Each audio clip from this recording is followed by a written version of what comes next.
जो बच्चा ये सोचता है कि मुझे ड्रॉप नहीं लेना है, मुझे नीट क्लियर करना ही है, तो फिर उसके मन में कहीं न कहीं ये खटकता रहता है कि बोर्ड में कहीं स्कोर कम ना हो जाए।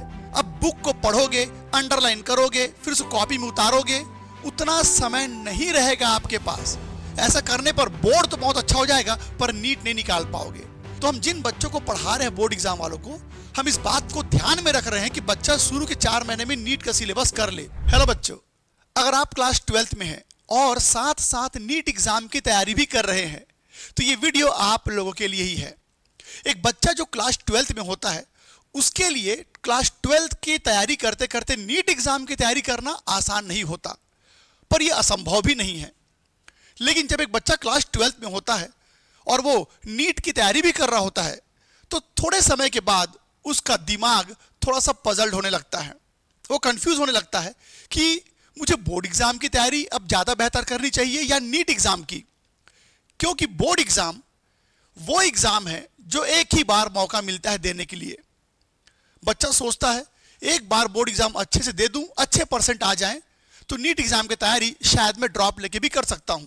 लेकिन जो बच्चा ये सोचता है कि मुझे ड्रॉप नहीं लेना है, मुझे नीट क्लियर करना ही है, तो फिर उसके मन में कहीं न कहीं ये खटकता रहता है कि बोर्ड में कहीं स्कोर कम ना हो जाए, फिर जीवन भर के लिए कम परसेंट लेके मुझे घूमना पड़ेगा। तो मैं किस तरफ जाऊं, बोर्ड एग्जाम पर ज्यादा फोकस करूं या नीट एग्जाम पर? बताता हूं।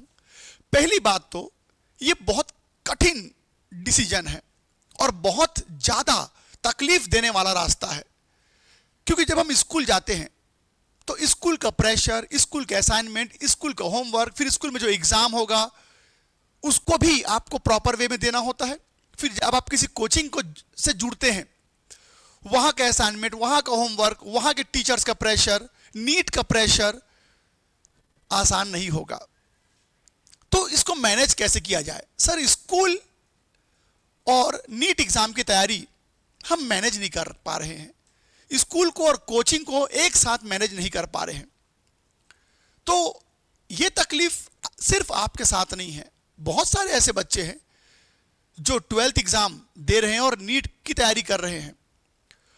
अगर बोर्ड एग्जाम देते देते या बोर्ड एग्जाम की तैयारी करते करते नीट एग्जाम दे पाना आसान नहीं होता तो बेटा वो सारे बच्चे जिन्होंने पहले अटेम्प्ट में नीट निकाला है उन्होंने क्या किया होगा? वे सारे बच्चे जो 12th एग्जाम देते देते 12th की तैयारी करते करते नीट की तैयारी किए और पहले अटेम्प्ट में उन्होंने नीट एग्जाम क्लियर किया, तो वो कौन थे? उन्होंने कैसे किया होगा? सिर्फ मैनेजमेंट का खेल है, सिर्फ मैनेजमेंट का। अगर आपने टाइम मैनेजमेंट कर लिया, अगर आपने थोड़ा सा प्रॉपर वे में चीजों को समझ लिया और थोड़ी मेहनत कर दी तो बेटा पहले अटेम्प्ट में नीट एग्जाम निकालना बहुत मुश्किल नहीं होता।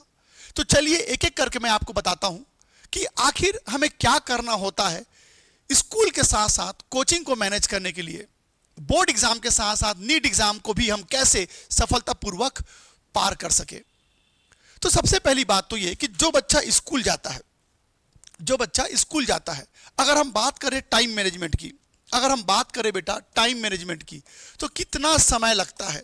अगर एक बच्चा जो डेली स्कूल जाता है, स्कूल जाने के लिए तैयार होना, फिर घर से निकलना, स्कूल में समय जो लगता है वो तो लगेगा ही, फिर वापस आने में जो समय लगता है, बॉडी को थोड़ा सा रेस्ट भी लगता है, और फिर दोबारा पढ़ाई करने के लिए जो समय लगता है ये तकरीबन 7 से 8 घंटे का होता है। मतलब यूं समझ लो कि स्कूल में आपको 7 से 8 घंटे तो देने ही हैं, ये तो कंफर्म है। अब इसके बाद बच्चा निकलता है कोचिंग के लिए, या तो ऑनलाइन कर रहा है या जो भी ऑफलाइन कर रहा है।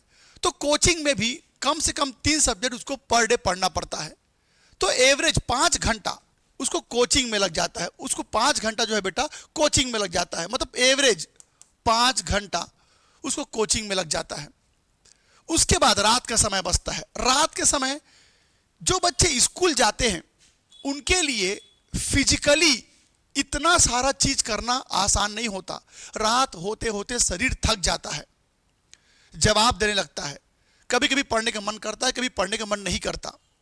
लेकिन सिर्फ एक ही चीज है जो आपको हर दिन मजबूर करेगा पढ़ने के लिए, और वो है आपका सपना।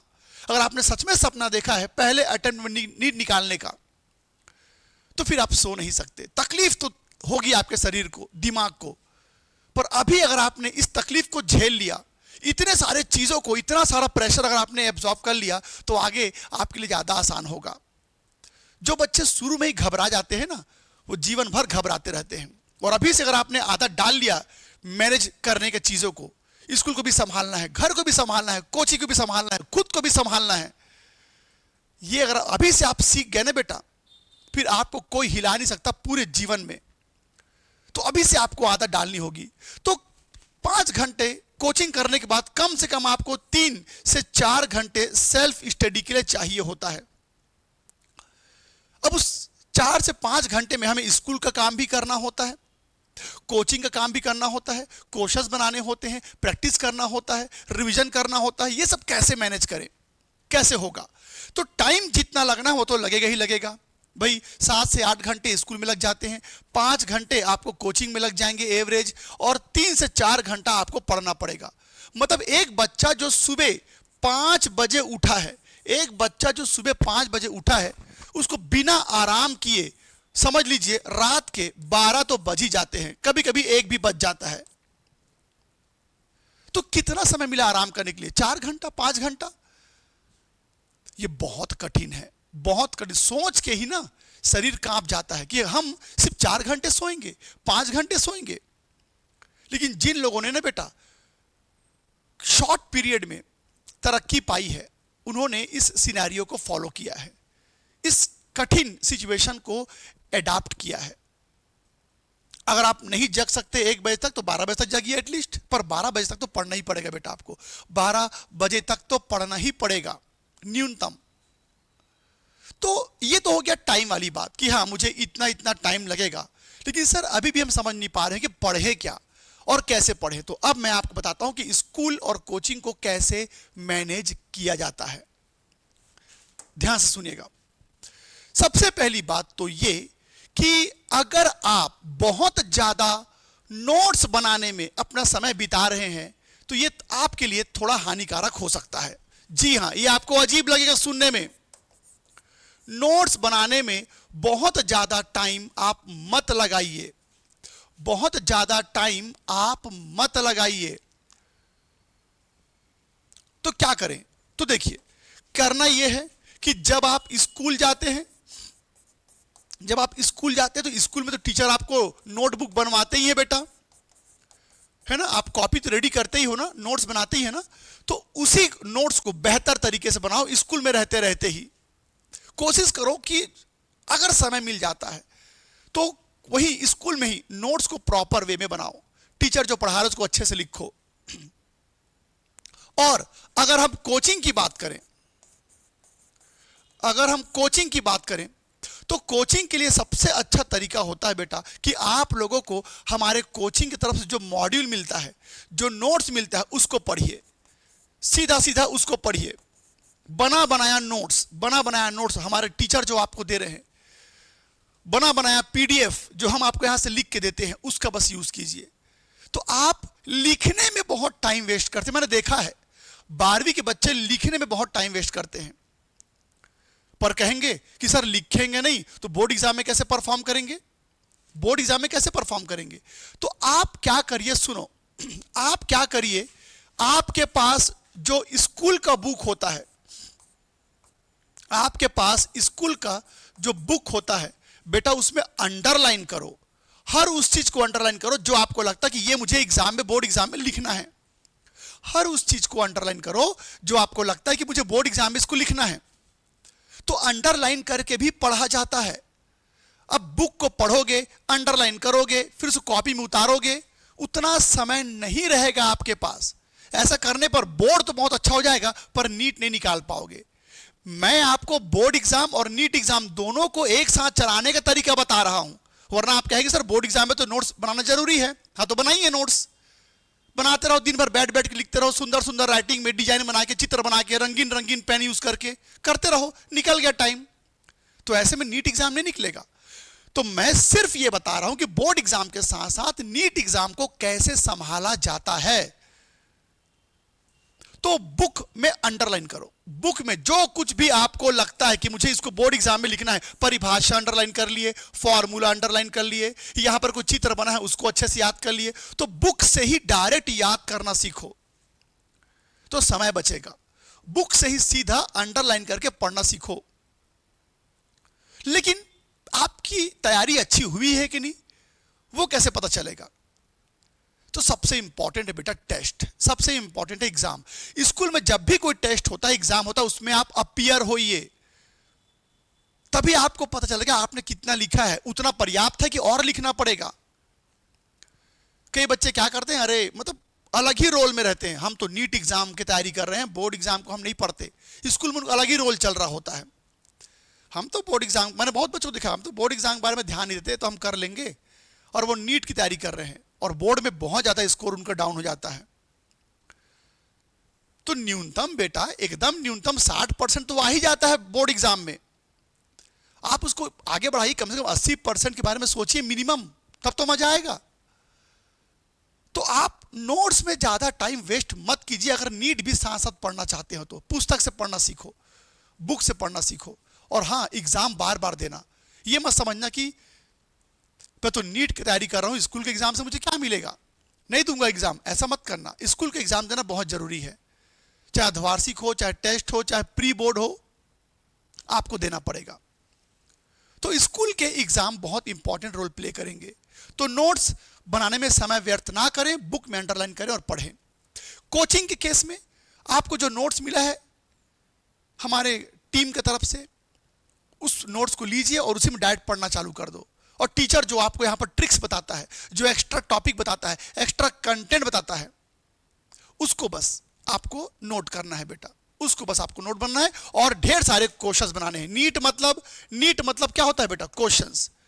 तो जो बच्चा नीट की तैयारी कर रहा है उसको खूब सारे क्वेश्चंस करने होते हैं। तो ये मान के चलिए कि प्रतिदिन आपको तीनों सब्जेक्ट के एमसीक्यूज तो बनाने होंगे। मान लो नया क्वेश्चन नहीं है तो पुराने क्वेश्चन को ही बार बार बनाओ। ऐसा जरूरी नहीं कि आपको हर दिन नए नए क्वेश्चंस मिलेंगे, कहां से लाओगे नया नया क्वेश्चन? तो क्वेश्चंस बहुत सारे करने का मतलब है नए क्वेश्चन करने के बारे में बात नहीं कर रहा हूं। अगर नए क्वेश्चंस हैं तो अच्छी बात है, नहीं है तो जो पहले जो आपने किया उसी को बार बार प्रैक्टिस करो, क्योंकि बार बार क्वेश्चंस को रिपीट करना भी एक प्रकार का रिवीजन करना ही होता है। तो ये बहुत इंपॉर्टेंट होगा। तो आपके लिए बहुत जरूरी है कि कोचिंग से जो नोट्स मिलता है उसको आप ले लीजिए और उसी में अंडरलाइन करके पढ़िए, फॉर्मूला को अच्छे से लिख लीजिए और याद करना चालू कर दीजिए। अब सबसे इंपॉर्टेंट क्या है, अब आने वाले जो 6 महीने हैं इसको हम कैसे संभालें? इस 6 महीने में ऐसा क्या करें कि हमारा बोर्ड एग्जाम भी अच्छा हो जाए और नीट एग्जाम भी हमारा निकल जाए? तो सुनो बेटा, आने वाले जो 6th मंथ है, कम से कम 6 महीने की बात कर रहा हूं मैं, आने वाले इस 6 महीने में हमको क्या करना है? तो इस 6 महीने में क्या करेंगे बेटा? अभी शुरुआत में ध्यान सुनना, शुरुआत में आप क्या करो, नीट को ज्यादा अच्छे से पढ़ो। शुरुआत के, मैं तो कहता हूं 4 महीने, शुरुआत के जो फर्स्ट 4 मंथ है इसमें आप नीट पर ज्यादा फोकस करो। बोर्ड एग्जाम का बस नोट्स बनाते रहो, रीडिंग। अरे भाई ये बताओ, तुम जब नीट की तैयारी कर रहे हो तो कॉन्सेप्ट तो सीख ही रहे हो ना, टीचर तो आपको सिखा ही रहा है ना। ऐसा तो नहीं कि आप बोर्ड के बारे में कुछ भी नहीं पढ़ रहे हो। तो नीट की तैयारी करने वाला बच्चा जब चैप्टर को पढ़ता है तो कॉन्सेप्ट तो समझ ही जाता है ना। तो बोर्ड एग्जाम में क्या करेंगे, रुको, शुरुआत के 4 महीने अभी आपको नीट पर ज्यादा फोकस करना है, ज्यादा फोकस नीट पे करना है, क्योंकि उसके बाद आखिरी के जो 2 महीने हैं, क्योंकि उसके बाद आखिरी के जो 2 मंथ हैं इसमें बोर्ड एग्जाम आप पर हावी हो जाएगा। और यकीन मानिए अगर आप नीट की तैयारी कर रहे हो तो 2 महीना बहुत ज्यादा होता है बोर्ड एग्जाम के लिए। 1 महीने में भी नहीं बेटा आप 80% 85% से ऊपर पहुंच जाओगे, क्योंकि नीट एग्जाम की तैयारी कर रहे हो मतलब आप अच्छे टीचर से पढ़ रहे हो। अच्छा टीचर आपको एक एक कॉन्सेप्ट बताएगा, बस लिखने की प्रैक्टिस आपको करनी है आखिरी के 1 महीने में। तो चिंता मत करो, आखिरी का 1 महीना 1.5 महीना भी काफी होता बोर्ड एग्जाम के लिए। तो शुरुआत के 4 महीने ना बेटा भीड़ के नीट की तैयारी करो, क्योंकि 1.5 महीना आपका रुक जाएगा, नीट की तैयारी आपका कम से कम 1.5 महीना तो रुक जाएगा। और मान लीजिए आपका एग्जाम फरवरी में, कुछ लोगों का फरवरी में एग्जाम हो जाता है और कुछ लोगों का मार्च में। तो अप्रैल, एक महीना जो बचेगा, ये सबसे इंपॉर्टेंट समय होता है। अगर आपने शुरुआत के 4 महीने नीट के लिए बेजोड़ तैयारी किया है, तभी तो अप्रैल में आप रिवीजन कर पाएंगे। तो अप्रैल का जो समय रहेगा ना बेटा, वो एक्स्ट्रा पढ़ने का नहीं रहेगा। जो पढ़ना है इस 4 महीने में भीड़ के पढ़ लो। हमारा भी सिलेबस लगभग 4 महीने में खत्म हो जाएगा। आने वाले 4 महीना भी नहीं लगेगा। हमारा जो केजीएस का प्लेटफॉर्म है, इसमें हमारा सिलेबस इतना प्रॉपर वे में चल रहा है कि आने वाले 4 महीने में हमारा नीट का सिलेबस हो जाएगा। फिर क्वेश्चंस प्रैक्टिस करवाएंगे। बोर्ड एग्जाम वाले बच्चों को हम थोड़ा समय देते हैं बोर्ड एग्जाम के लिए भी। तो हमको पता है कि अगर बोर्ड एग्जाम से पहले नहीं करा पाए तो बाद में करने का उतना टाइम नहीं होता। तो हम जिन बच्चों को पढ़ा रहे हैं बोर्ड एग्जाम वालों को, हम इस बात को ध्यान में रख रहे हैं कि बच्चा शुरू के 4 महीने में नीट का सिलेबस कर ले, और फिर आखिरी जो अप्रैल का महीना मिलेगा उसमें भीड़ के अगर बच्चा पढ़ देता है ना, रिवाइज कर देता है, तो नीट निकालना मुश्किल नहीं है बेटा। हाँ, ताकत तो चाहिए, दिमागी ताकत भी, शारीरिक ताकत भी। तो इसी को बस आपको संभालना है। हेल्थ खराब मत करना, वरना बोर्ड एग्जाम भी प्रभावित होगा और नीट का एग्जाम भी प्रभावित होगा।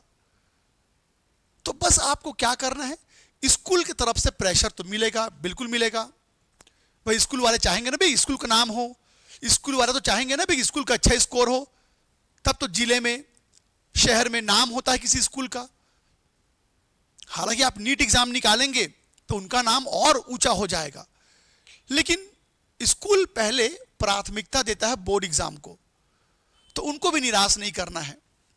तो बोर्ड एग्जाम की तैयारी आप आखिरी के 2 महीने में आराम से कर सकते हैं, बिल्कुल आराम से कर सकते हैं, घबराने की आवश्यकता नहीं है। आप तो पहली बार बोर्ड एग्जाम दे रहे हैं ना बेटा, हम सालों सालों से पढ़ा रहे हैं, हमें पता है कि एक्चुअली में क्या होता है। तो अगर आपने सोच लिया है कि मुझे बोर्ड एग्जाम और नीट एग्जाम दोनों देना है, तो ये सिनेरियो फॉलो कीजिए, आप आराम से नीट एग्जाम निकाल लोगे। तो मेरे बच्चों, तकलीफ तो होगा, रास्ता कठिन है। स्कूल का प्रेशर और कोचिंग का प्रेशर संभालना सीखो, और यकीन मानिए ये आप ही नहीं कर रहे हैं, आप नहीं कर पा रहे तो मत कीजिए, कोई और कर रहा है वो नीट निकाल लेगा, और क्या। तुम सोचोगे अरे बाप रे मैं कैसे करूंगा, ये भी नहीं कर पा रहा हूं, वो भी नहीं कर पा रहा हूं, वो भी नहीं कर पा रहा हूं, पर कोई तो कर रहा है ना, तो वो कैसे कर रहा होगा। जब जब स्कूल में छुट्टी लगे तो उस छुट्टी का फायदा उठाना। छुट्टी है बोल के एंजॉय करने मत लग जाना। बोर्ड एग्जाम वाले बच्चों के लिए छुट्टी मतलब वरदान। कभी स्कूल नहीं गए तो उस छुट्टी का फायदा उठाओ, स्कूल से छुट्टी मिली है उस छुट्टी का फायदा उठाओ। बोर्ड एग्जाम वाले बच्चों के लिए छुट्टियां जो होते हैं बहुत महत्वपूर्ण, क्योंकि उसी में तो मेन पढ़ने का मौका मिलता है बेटा। अधूरे काम पूरे किए जाते हैं, तो छुट्टियों का फायदा उठाना, छुट्टी में छुट्टी मनाने मत चले जाना। तो इंपॉर्टेंट है छुट्टियों को यूटिलाइज करना। अगर आपको लगता है कि आज मैं किसी वजह से स्कूल नहीं जा पा रहा हूं, तो उस वजह को जल्दी कंप्लीट करो और फिर पढ़ाई में भिड़ जाओ। फिर देखिए क्यों नहीं निकलेगा एग्जाम। अगर ये प्रैक्टिकली पॉसिबल नहीं होता तो इतने सारे बच्चे जो नीट एग्जाम पहले अटेम्प्ट में निकालते हैं वो कैसे निकालते। तो अगर कोई एग्जाम क्लियर कर रहा है पहले अटेम्प्ट में, मतलब ये फिजिबल तो है ना, पॉसिबल तो है ना, तो फिर आपके लिए क्यों नहीं होगा। तो आप भिड़ जाइए और तैयार हो जाइए कि हाँ सर मैं प्रेशर उठाने को तैयार हूं, मेहनत करने को तैयार हूं, तकलीफें आएंगी झेल लूंगा, कष्ट आएगा झेल लूंगा, पर मुझे पहले अटेम्प्ट में ही नीट एग्जाम निकालना है। फिर देखिए भिड़िए और रिजल्ट आपके सामने होगा। तो मेरे प्यारे बच्चों, उम्मीद करता हूं कि आप लोगों को समझ में आ गया होगा कि कैसे हमें बोर्ड एग्जाम और नीट एग्जाम को साथ साथ चलाना होता है, स्कूल को और कोचिंग को साथ साथ चलाना होता है। बस टाइम फ्रेम की कहानी है, टाइम को समझ गए, टाइम मैनेजमेंट कर लिया तो सब कुछ आसान है। तो चलिए ऐसे ही कुछ बेहतरीन वीडियो लेकर के आपके सामने आता रहूंगा। पढ़ते रहिए और मैं चाहता हूं कि मेरे बच्चे पहले अटेम्प्ट में नीट एग्जाम निकालिए। तो बच्चों पढ़िए, ऑल द बेस्ट।